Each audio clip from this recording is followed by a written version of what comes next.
자, 이런 가운데 오늘 나온 리얼미터 여론조사 결과는 어떤지 한번 살펴보겠습니다. 자, 역시 최선원 논술위원께서 계속 설명해 주시죠. 이재명 후보가 지금 박스 안에 갇힌 것 아니냐 이런 지적도 있었는데 처음으로 지지율이 50%를 넘어섰군요. 방금 말씀하신 이제 그 지점 때문에 이 조사가 지금 많이 보도가 되고 있고 인용이 되고 있는데요. 그러니까 에너지경제신문이 리얼미터에 의뢰해서 한 조사입니다. 이게 매주 월요일에 나오는데 지금 이제 이 두 개의 그래프를 앞이 지난주, 뒤가 이번 주 이렇게 보시면 되는데요. 이재명 대표가 지난주에 48.8이었는데 오늘 조사에서 50.2, 오늘 발표된 조사에서 처음으로 50%를 넘었습니다. 50%를 넘는다라는 건 사실 굉장히 선거판에서 큰 의미가 있습니다. 그렇죠. 그래서 이 부분 주목이 되는 거고, 그리고 이제 김문수, 한동훈, 홍준표, 나경원 이 순서대로 가는데 하나 차이가 있다라면 지난주에는 한덕수 대행을 포함해서 조사를 했습니다. 그때 한덕수 대행이 한 8%로 나왔거든요. 근데 그거를 8%포인트 정도 나왔는데 그 부분을 지금 김문수 후보도 조금 가져가고 한동훈, 홍준표 후보도 한 2%포인트 남짓씩 가져갔습니다. 어쨌든 저런 형태의 순서가 나오고 있다라는 거고요. 또 하나 관심 있는 건 그럼 지금 국민의힘 경선 한참 하니까 민주당은 사실 지금 거의 뭐 누가 될지 다 예상 가능한 것이고 그래서 국민의힘 후보 당장 내일 아마 누가 그러면 4인으로 뽑힐까에 대한 조사인데 이거는 앞은 전체 그다음에 뒤에 있는 거는 이제 중도층과 그 보수 응답자로 봤을 때 김문수 후보가 현재 전체에서는 18.6 보수층으로 중도층으로 한정하면 27.8 그다음에 한동훈 14.9 19.8 그다음에 홍준표, 안철수, 나경원 이 순서대로 나아갑니다. 그래서 여기에서 이제 사실 1위가 누가 되느냐도 의미가 있지만 지금 4위가 누가 되느냐가 관심 아닙니까? 저기에서 보시면 전체에서는 안철수 후보가 9.6 대 6.4로 나경원 후보에게 물론 오차범위 아닙니다. 2.5%포인트이기 때문에 오차범위가 플러스 마이너스. 근데 국민의힘과 중도층으로 한정하면은 나경원 후보가 좀 더 일단 오차범위 아니지만 어쨌든 좀 숫자가 높게 나오고 있습니다. 이게 이제 내일 최종적으로 어떻게 나올지가 관심입니다. 네, 자 일단 도쿄영 의원님, 민주당 입장에서는 이재명 후보 입장에서 50% 넘었다. 굉장히 좀 고무적인 조사 결과 아닙니까? 네, 이제 1대1 대결 구도에서는 50%가 넘은 지가 한참 됐고요. 52, 53까지도 나오는 결과들이 있었는데 이분은 쭉 널어놓고 다자구도로 상정한 거 아니겠습니까? 여기에서 절반이 넘었다라고 하는 거는 아마도 이런 결과는 전 못 봤던 것 같아요. 그러니까 상대방 여러 가지 다른 후보들 다 널어놓고 열거해놓고 했을 때 50%를 넘었기 때문에 이재명 후보 입장에서는 이제는 굳히기에 들어간 것 아니냐라고 해석을 해도 좋을 정도로 굉장히 놀라운 그 지지를 보인 조사 결과가 아닌가 싶고요. 그러할수록 아마 이재명 후보 측에서는 안정감 또 국민들에게 메시지 하나를 주더라도 매우 신중한 메시지 중심으로 이렇게 캠페인을 진행하지 않을까 전망됩니다. 네, 자 조청래 부원장님, 일단 국민의힘은 후보가 확정되지 않은 상황이기 때문에 이렇게 좀 나눠지다 보니까 이런 결과가 나온 것 아니냐 이렇게 생각할 수도 있습니다만 어떻게 보십니까? 네, 말씀 그대로고요. 이제 이렇습니다. 양당이 후보 경선을 하고 있는데 민주당은 죄송한 표현이지만 원맨쇼에 가까울 정도의 과몰입이 이재명 후보 쪽으로 되고 있는 반면에 국민의힘은 아직도 배수가 좁혀지지 않고 분열 후보 간에 각자 약진을 하는 구도인데다가 여기에다가 무슨 신당 창당 변수다 한덕수 총리 무슨 대망론이다 이게 겹쳐지니까요. 이게 좀 어수선합니다. 그러니까 상황이 지금 신경이 쓰일 수밖에 없고요. 이재명 대표 후보가 50%가 넘겼다는 것은 민주당으로서는 엄청 기쁜 일이겠지만 국민의힘으로서는 엄청나게 신경 쓰이는 일인 것은 맞고요. 다만 이게 이제 경선 과정에 참여했던 후보는 어떤 식으로든지 간에 대선 출마가 봉쇄되잖아요. 그죠? 그러니까 2차, 3차 경선으로 가면서 구도가 좁혀지고 숫자가 좁혀지면 그 산술적으로 다른 후보가 받았던 걸 다른 후보가 이어받게 되는데 관건이 뭐냐면요. 배수가 좁혀질 때 이게 시너지 효과를 낼 수 있는 모습을 보여주느냐 이겁니다. 그래서 아마도 이 부분은 4위 안에 드는 분, 2위 안에 드는 분, 나중에 최종 성자가 되는 분이 그 과정을 통해서 국민들에게 통합의 모습이라든가 포용하는 모습이라든가 새로운 모습을 보여드리도록 노력하고 애를 써야 되지 않을까, 당이 노력해야 되지 않을까 그렇게 보고 있습니다. 네, 자 최선원 소령. 예. 일단 오늘 리얼미터 조사가 가장 최근에 나온 조사고 예. 또 국민의힘 지지층을 상대로 한 조사가 보면 역선택 방지 조항, 예, 즉 예. 당의 경선룰을 그대로 적용한 조사라던데 예. 자 그렇다면 국민의힘 이 내일 1차 경선이 끝나는 거잖아요. 예, 예. 국민의힘의 이 8명 후보 중에서 누가 이 2차 경선에 올라갈지는 대충 결정이 됐다 이렇게 볼 수 뭐 있습니까? 지금 대부분 다 말씀하시는 대로 뭐 순서가 어떻게 될지 모르겠습니다만은 이제 김문수, 한동훈, 홍준표 이 3강은 그냥 올라갈 것 같고 나머지 네. 한 자리를 놓고 앞서 말씀드렸지만 이제 전체에서는 안철수 후보가 좀 더 많이 나왔지만 국민의힘과 그 중도층으로 이제 역선택 방지 조항을 적용했을 때는 나경원 후보가 조금 더 표를 얻는 걸로. 물론 둘 다 지금 오차 범위 안에 있기 때문에 뭐 더 많다 적다라고 말씀드릴 수는 없는 겁니다. 오차 범위 안에서 접전을 벌인다라고 표현하는 게 정확한 말인데, 그래서 글쎄요, 과연 안철수 후보가 올라가느냐 아니면 나경원 후보가 올라가느냐는 2차 경선에 있어서 국민의힘 구도에 있어서 굉장히 중요한 변수가 될 걸로 생각이 됩니다. 네. 뭐냐면 3대 1로 지금 비조 토론하고 똑같은 구조로 이른바 한동훈 후보 대 나머지 후보의 대립 구도로 갈 것인지 네. 아니면 이제 2대2 구도로 해서 정말 찬탄 반탄 네. 윤석열 계엄에 대해서 어떻게 할 것인지 한번 이렇게 붙는 그런 구도로 갈 것인지 이게 또 각각의 후보에게 누구에게 그럼 유리할지 네. 뭐 이런 것들에 따라서 아마 내일 저녁에 발표가 될 텐데 상당히 관심이 모아질 것 같습니다. 네. 그리고 아까 하나 말씀 안 드렸는데 모든 이 말씀드린 모든 것에 대해서는 중앙선거여론조사심의위원회 홈페이지에서 자세한 내용 확인하실 수 있습니다. 네, 어쨌든 국민의힘 경선 결과 내일 저녁 때쯤 나오니까요. 지켜보도록 하겠습니다. 자, 반환점을 둔 민주당의 대선 경선도 짚어보겠습니다. 어차피 대선 후보는 이재명이란 뜻의 어대명이 현실로 펼쳐지고 이제 9대 1이라는 9대명이 또 나오고 있습니다. 어제 민주당 영남권 순회 경선 결과에서도 이재명 후보 압도적인 득표율을 보여줬습니다. 기호 1번 이재명 후보 득표수 66,526표, 득표율 90.81%입니다. 88%나 90%나 뭐 그래 큰 차이가 있는 것 같지는 않습니다.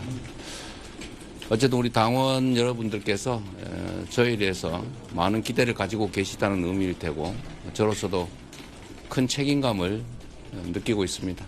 영남 지역에서 어렵게 힘들게 민주당 당원으로서 걸어왔던 그분들의 땀과 눈물이 배어있는 표라고 생각합니다. 그 표를 기반으로 남아있는 경선 기간 이제 시작이라고 생각합니다. 앞으로 남은 호남 또 수도권 경선에서 우리 당원 동지 여러분 마음을 얻도록 노력하고 또 일반 여론조사에서도 좋은 결과를 내서 반드시 승리할 수 있도록 최선을 다하겠습니다. 자, 복경 의원님, 90대 5대 5. 자, 이재명 대 김동연, 김경수 요 순서입니다. 네. 자, 90%의 득표율이라는 건 뭐 상당히 좀 놀라운 수치 아닌가요? 저도 놀랍습니다. 네. 제가 이제 충청 출신인데 지난 토요일 날 결과를 보고 저도 깜짝 놀랐어요. 그런데 영남 같은 경우는 투표율도 굉장히 높고 오히려 충청보다도 더 높은 지지율을 받았단 말이죠. 그래서 이런 정도로 당내 인사들은 지난 윤석열 정부 3년 동안 버틴 이재명에 대해서 박수를 보내고 있고 이재명이야말로 유일한 대안이다라고 생각하는 것 아닌가 싶었습니다. 그리고 제가 주변 분들 가운데서 김경수 또는 김동연을 찍은 분들, 특히 이제 충청에서는 김동연 후보가 충북 출신이다 보니까 네. 그분들 같은 경우는 그래도 조그만 까치밥은 남겨둬야 되는 거 아니냐. 네. 이런. 그리고 김경수에게도 다음번을 위해서 조금의 희망이라도 좀 줘야 되는 거 아니냐. 어차피 이재명은 될 거니까. 그러니까 투표하는 게 다른 거예요. 나는 이재명이 아닌 김경수가 이번에 돼야 돼라는 게 아니고 네. 다음번에 희망의 가능성을 남겨두기 위해서 투표를 하는 걸 보고 정말 깜짝 놀랐습니다. 그러니까 근데 이제 이런 90%에 가까운 이런 득표율이 이제 국민 여론조사까지 다 했을 때도 90%까지 갈까? 네. 뭐 많은 사람들은 아마도 약 80%가량 나올 테고 그러다 보면 80 중반쯤 되지 않을까 뭐 이렇게 예상을 하고 있는데 그것 또한 현재 90%가 저희들의 예상을 깬 것처럼 또 예상을 깰 가능성도 있어 보여요. 왜냐하면 이 투표든 또 여론조사든 가능성 있는 후보에게 뭐 표를 주거나 혹은 버튼을 누르거나 뭐 그렇게들 하시기 때문에 그래서 역대 대선 경선상 가장 많은 득표 지지율을 가지고 본선에 안착하는 이런 후보가 되지 않을까라는 전망을 조심스럽게 해봅니다. 네, 자, 초촌해 원장님 이러다 보니까 이재명 대표의 이 대선 후보 선출은 뭐 거의 기정사실화되고 다른 두 분 가운데서 지금 누가 착한 2등을 하느냐 이런 전략이 나오고 있다는 말도 나옵니다. 네, 맞습니다. 이 착한 이등론이죠. 네. 그러니까 이제 답은 정해져 있는 거고요. 그러니까 지금 충청권하고 영남권에서 이등표의 향방을 보면요. 지역 연고가 강하게 드러났습니다. 그러니까 이게 무슨 권리 당원들의 지향이 나온 게 아니라 어느 지역 출신이냐 이게 영향을 미치고 있잖아요. 그게 한 2, 3% 차이로 나오고 있는데 결국에는 저는 이렇게 봅니다. 김동연 후보가 현직 경기지사시니까 수도권 지역으로 올라오면 아무래도 김동연 후보가 유리하지 않겠나. 그리고 지금 뭐 경선 과정에서 호남 지역에 있는 권리당원이 뭐 전략적 선택을 하니 많이 할 부담은 전혀 없잖아요. 그렇게 본다면 수도권 기반이 강한 분이 착한 2등 중에서 2등을 하실 것 같다 이렇게 저는 봅니다. 네, 자, 최선호 논술위원. 그러다 보니까 이제 권영세 국민의힘 비대위원장 같은 경우는 뭐 러시아 푸틴 얘기를 했더라고요. 예, 독재국가 선거 아니냐 뭐 예. 이렇게 비판을 했더군요. 뭐 이제 이것이 과연 민주주의냐 하는 의심이 든다 이렇게 말을 지금 보고 계신 그 글을 올렸는데요. 그러니까 사실 뭐 다들 많이 놀라는 부분이 있지 않습니까? 네. 그 부분에 대해서 이런 식으로 가는 게 과연 민주정당의 선거냐라는 건데 뭐 민주정당이냐 아니냐라는 말을 하고 싶다기보다는 권영세 비대위원장의 메시지는 뭐랄까요 대세론의 동전의 양면이 뭐냐면 견제 심리입니다. 네. 그러니까 지금 이재명 대표의 대세론 이건 사실 엄청난 거거든요. 이 부분에 대해서 약간의 견제 심리를 자극하는 글 아닌가 생각이 되고요. 사실 지금 앞서 숫자에 대해서도 말씀하셨지만 이게 지난 대선 경선 때, 그러니까 22년 대선을 위해서 21년에 치러졌을 때 그때 이재명 당시 후보가 받았던 충청과 영남에서의 지지율이 50%대 초반입니다. 네. 초중반. 그러니까 지금 엄청난 변화인 것이죠. 그렇죠. 지금 이 추세대로 가면 지난 전당대회 때 받았던 85.4%인가요? 아마 그 수준 정도가 최종적으로 나오지 않을까 싶은데 역대 그러니까 국민의힘 계열 정당에서 대선 경선에서 제일 많이 받았던 거는 2012년 박근혜 당시 후보가 받았던 아마 그때 84% 정도. 네. 이게 그러니까 당내 경선에서 대통령 후보 경선에서 가장 많이 받았던 득표율입니다. 아마 그때 수준에 육박하는 형태의 숫자가 나올 것 같은데 그런 점에서 이재명 대표가 대세론을 굳혀가고 있는 거는 분명한 뭐 사실로 평가할 수 있는데 다만 이게 또 다르게 이제 견제 심리 이런 네. 부분들을 자극할 수 있는 여지 이게 이제 민주당 입장에서도 상당히 신경 쓰이는 부분이고 국민의힘의 아주 강력한 어떤 주요한 선거운동의 포인트가 되지 않을까 이런 예상이 됩니다. 자, 사실상 이재명 후보는 자, 순회 경선 준비와 함께 대통령 본선 행보를 보이고 있습니다. 자, 복귀영 의원님 보니까 이재명 후보가 오늘은 또 금융계를 찾아서 3법 개정안 재추진을 약속했더군요. 네. 사실상 경선보다는 이제 본선에서 어떻게 유권자들한테 어필할 것인가 이걸 더 고민하는 것 같아요. 경선이 곧 본선이다라고 하나로 연결해 놓고 나서 일정을 짜 들어가고 있는 것으로 이제 그렇게 보이는데요. 특히 이제 상법 개정안 같은 경우에는 얼마 전까지만 해도 국민의힘에서도 찬성했던 거예요. 그러니까 대기업의 이사가 소액 주주들의 이익을 보호해야 된다라는 조항 하나를 넣자는 게 이번에 그 정부에서 거부권을 행사했던 상법 개정안의 내용인데 이것을 이 정부에서 거부권을 행사한 것을 두고 이해를 못하고 있어요. 많은 국민들도 또 경제계에서도 그렇습니다. 정말로 대기업들을 위한 거부권 행사거든요. 그러하기 때문에 이것에 대해서 대통령이 되어도 입장 바꾸지 않고 그대로 재추진하겠다라는 경제 메시지가 우리가 주식 투자를 하고 있는 인구가 약 1,400만 정도 된다고 합니다. 네. 그들에게는 굉장히 크게 어필될 수 있는 것이라 이것이 이제 꽁도 먹고 알도 먹고 하는 것이죠. 경선에서도 뭐 좋은 메시지를 주고 경제적 비전을 갖고 있는 후보이면서 동시에 주가 지수 높이겠다. 뭐 이런 것들에 대한 메시지를 동시에 주고 있는 것이라 본선이든 경선이든 가리지 않고 우리 국민들에게 호소할 수 있는 것이다라고 하면 뭐 어느 장이든 간다라는 것이 압도적으로 앞서가고 있는 1위 경선 후보의 유리함 아닌가 싶습니다. 네, 저 반면에 대기업들 입장에서는 좀 상당히 민감한 내용이죠. 근데 실제로 내용을 보면요. 저는 이재명 후보의 진정성이 의심스럽습니다. 지금 이번에 상법 개정안을 더 강화시켜서 내놨는데요.